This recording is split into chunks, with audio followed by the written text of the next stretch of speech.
Hello, my friends, hello, and welcome once again to Stately Von Manor and it's Epic Comic Book Wednesday.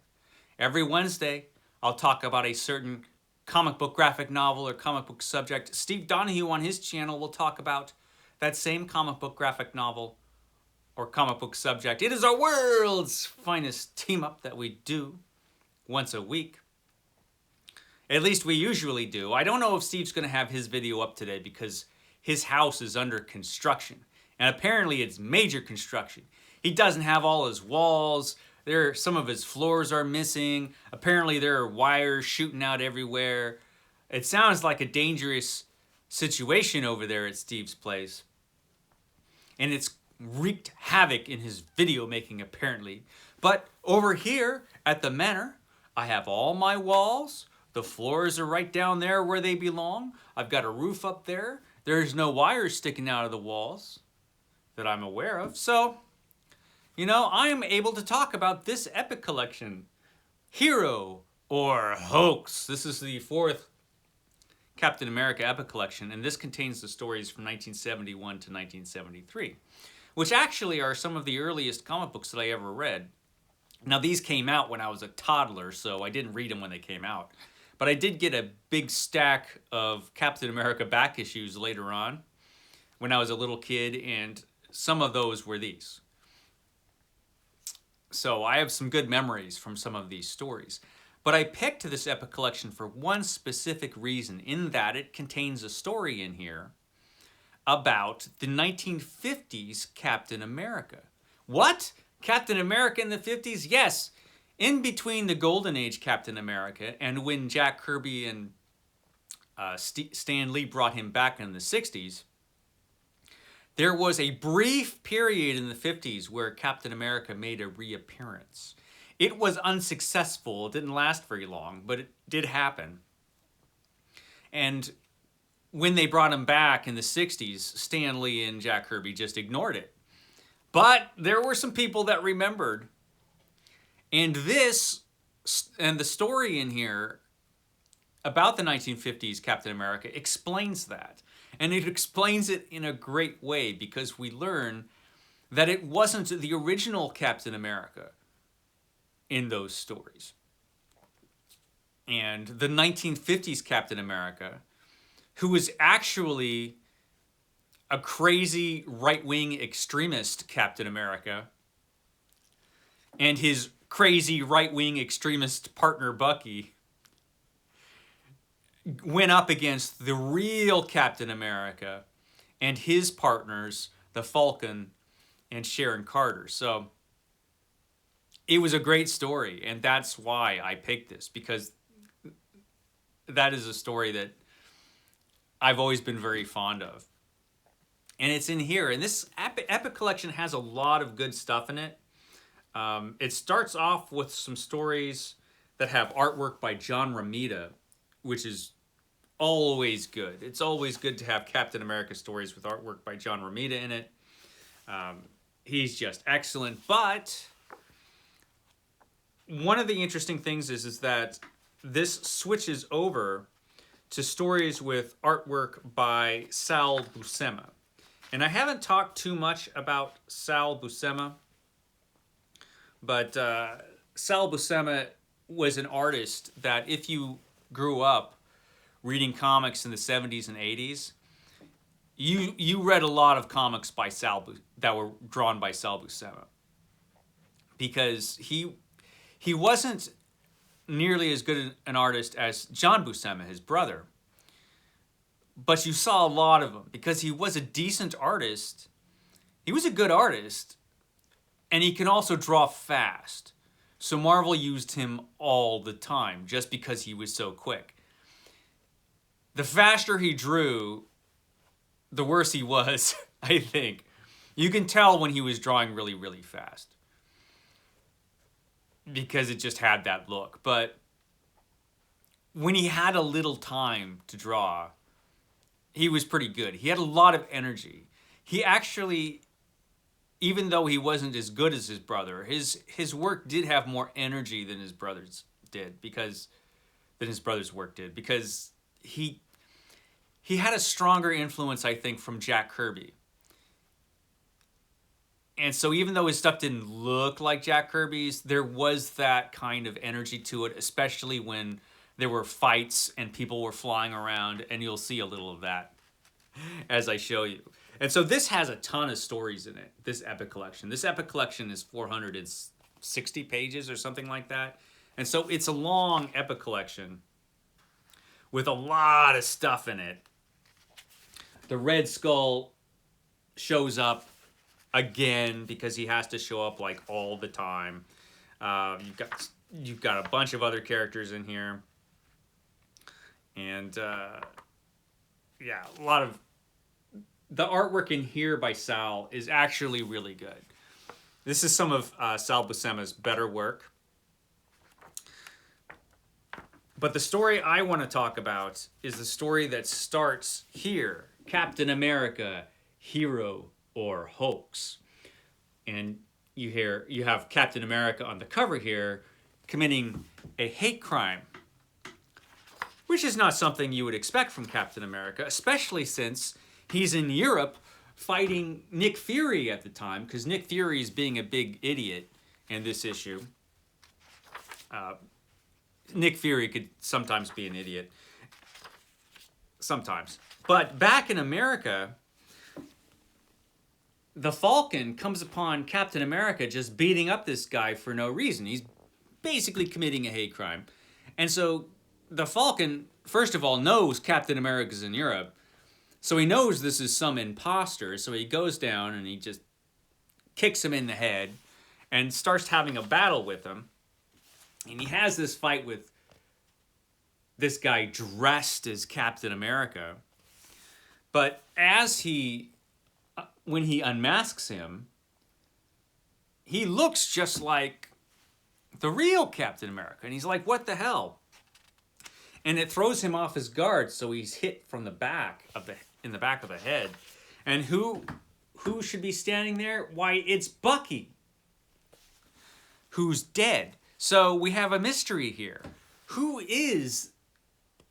are these guys? Who is this Captain America and who is this Bucky? Because, what the hell's going on?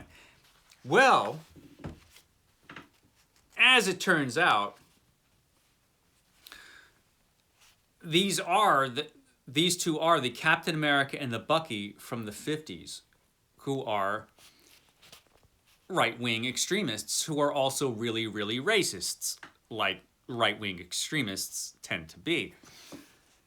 And so they're just disgusted that Captain America's new partner is an African American. That just drives them crazy, Almost as bad as if an African American were to become president or something. That kind of thing just drives racists nuts. And it does with the racist 1950s Captain America and Bucky. And they have a really terrific fight in which you can see some of that energy that I was talking about from Sal Buscema. I mean, when he has fights, people tend to just fly around in the air. And there's a lot of that going on. Meanwhile, Captain America is far away and, they get the better of the Falcon because there's two of them. But eventually, he gets away with the help of his hawk, or his falcon, excuse me. Of course it's a falcon. Yeah, he used to hang out with Redwing, the Falcon. And these issues take place before the Falcon can even fly. There was a time when he was just a vigilante who swung around on ropes, This was before he got his wings. And he just, he hung out with Redwing the Falcon. But the really cool part of this epic collection is this issue here. This is the secret history, or the secret origin of Captain America, because this is the secret origin of the 1950s Captain America. Now, this first scene is Sharon Carter and Steve Rogers frolicking on the beach when Steve Rogers is surprised and sucker punched by Captain America, by the 1950s Captain America, and the evil 1950s Bucky. And so they have a big battle on the beach with Sharon Carter and the Falcon, of course. And yeah, we have a cool fight here. And this all comes before we get the secret origin of the 1950s Captain America. As it says, "For you see, I am the Captain America of the 1950s. I am the other Captain America," he says with an evil grin. And it goes to tell the story of this guy who was obsessed with Captain America. He loved Captain America. Captain America was his hero. And in his research, as he's researching Captain America, he goes to Germany and he finds a formula which he believes is a copy of the super soldier formula that turned Steve Rogers into Captain America. So he says, damn, I'm going to use that and make myself a new Captain America. Which he does. He comes up with a formula which he experiments on animals because he's evil. And not only does he use this formula to turn himself into Captain America, or a Captain America, he actually has plastic surgery to make himself look like the original Captain America. He actually, in his research, he finds out who Captain America was and all of that. This is before Captain America came back, of course. This is back in the 1950s. He also runs into this kid who becomes his new Bucky. And they both inject themselves with this formula. Now, unfortunately, this formula is missing something essential. It's not the actual formula. It doesn't have the Vita rays that were used when you made Captain America originally. And, you know, I could have told you that without Vita rays, the formula is just going to drive you insane. I mean, that's just naturally going to happen.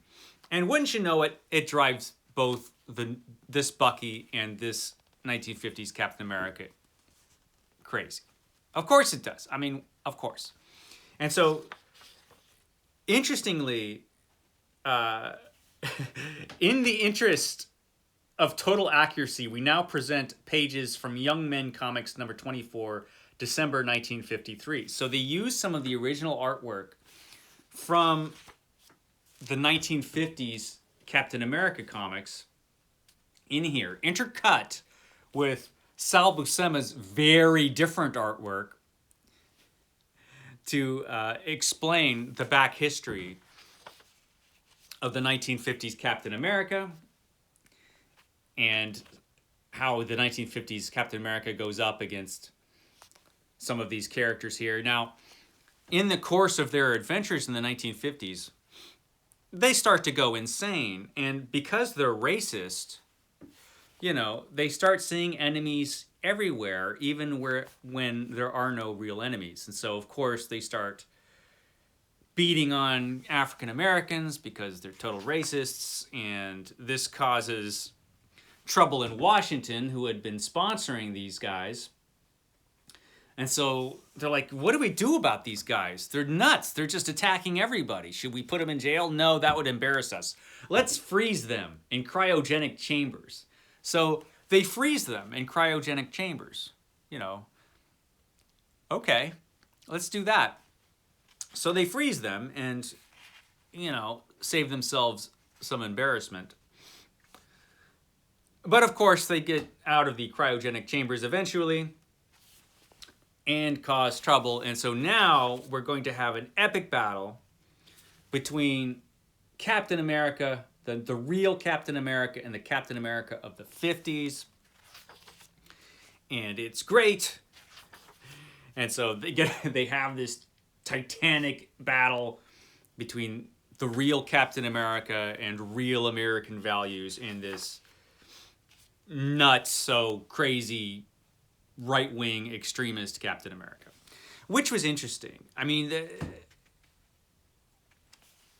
it's interesting that the way they did the right-wing extremist crazy Captain America, where they made him super racist and sexist. There's a point where the 50s Captain America, in talking about Sharon Carter, or talking to Sharon Carter and the Falcon, calls them a darky and a frail.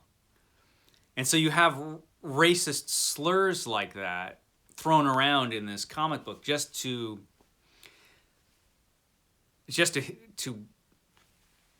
illustrate just how awful this character is. But it's not entirely these characters' fault, as Steve Rogers points out at one point. They have been driven insane.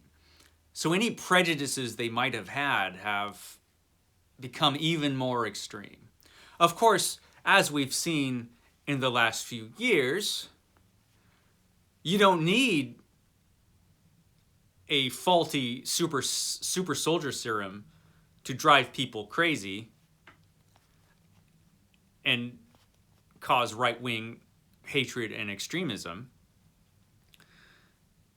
That just happens. But that just unfortunately happens in real life. But in this case, it was the formula which pushed these characters in that direction and made them as awful as they were.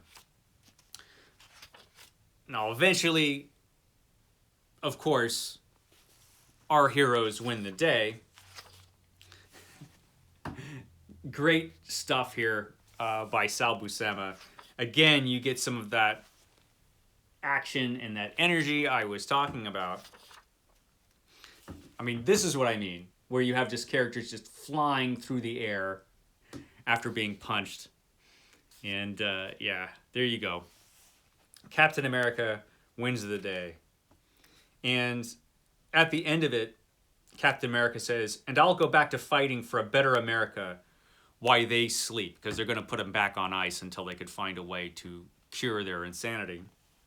"But all the time, I'll be thinking that he could have been me. Because if things hadn't gone right, if with his own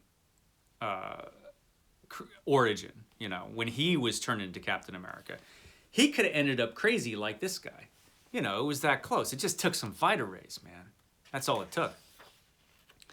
And so that was a really interesting story, and it was the standout for me. Now, I have not read every issue of Captain America, so I don't know if the 50s Captain America ever came back after that. He probably did, because Marvel Comics brings back everybody all the time. But these stories were great. Because it was one of the first times I read anything about what can happen when you have extremist ideas. And political extremism on either way can lead to some really bad things. Captain America is pretty much politically right down the middle, you know, which you're not allowed to have anymore in the modern world, unfortunately. Politics have just become so extreme that it's absurd. And it would be nice if things would just kind of, you know, not be so stupid. But yeah, the 50s Captain America was an early example of that. Trump would have been a big fan, I think, of the 50s Captain America. So yeah, there you go. Captain America from the 1950s in Hero or Hoax. Check out Steve Donoghue. He might have a video about this up today, or he might have it up sometime in the near future. But he'll have it up. He'll definitely want to talk about the 50s Captain America. Okay, that's all I have to say, because I'm all out of time. I will catch you next time.